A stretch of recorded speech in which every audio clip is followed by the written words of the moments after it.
Hey everyone, and welcome to this video where we'll be making a character sheet for the new tabletop RPG Three Goblins in a Trenchcoat by me, Warstorm Games, also David.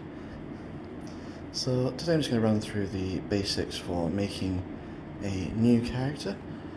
In the quick play guide and of course the actual rulebook when it's released, there are currently these prototype character sheets. So here you see I've pre-made a brawler type character, and I'll just take you through how I got there. So first of all, as you may have guessed from the name, it's called Three Goblins in a Trenchcoat. So there are actually three parts to the character of the sheet made up of three goblins. So we will start by creating a collective name.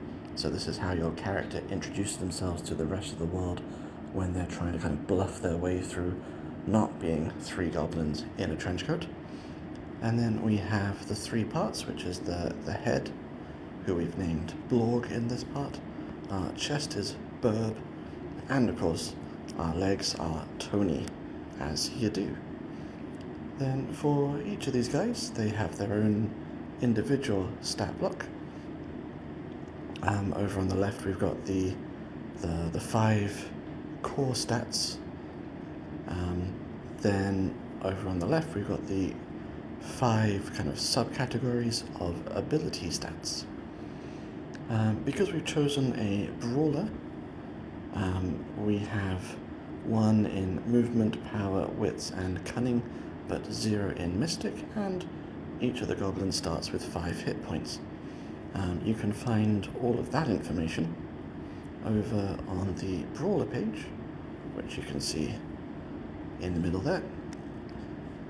Then also in this part, we can see that the key stat is power. So our brawler gets 1 point in each of the combat special skills. Then every class gets this as its fundamental physical stuff. We also get 1 point in jumping, running, and perceptions. And then as a bonus, we also get 1 point in another skill of our choice. So if we go back to the character sheet, so we can see over here, I've already put in our combat section, so the melee, range, thrown, and block, which are the combat sub-skills. We have 1 point in that. Then over in movement, we've got 1 in running, 1 in jumping. Communication gives us 1 in perception. And then because we're playing a brawler, I've decided to put my bonus point in intimidate. That then carries over to the chest and the legs.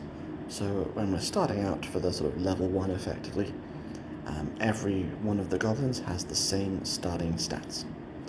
When we start to advance the characters, you can use XP to buy points in different things for different goblins. Some special actions do require an average skill level, so you can't just kind of maximize one goblin to access all the cool things. You do need to have a bit of balance for some of the end game things. So now that we've got the main stats done, the only other part it would be to put in your class abilities and also your starting equipment. That'd be things like sort of your weapons, armor, and any other sort of general bric-a-brac you might have. For the class abilities, again, if we go back to our brawler here, so we can see in the second part 3 different starting abilities. All of the different classes, which is the brawler, thief, wizard, and hunter, they all start with 3 different core abilities. Generally, we have some sort of attack, some kind of defensive skill, and some sort of social skill as the starting point. In this case, we've got like an automatic critical hit. We have the defense to make him kind of a bit more survivable as a tank. And then we also have some social interaction bonuses to try and help us pass those important checks. So again, we could just copy those into that big space there. And again, later on, if we buy new kind of abilities or actions, we'd put those in to this space as well. So there we have it. You hopefully now have your brand new, not a goblin brawler, but actually 3 goblins.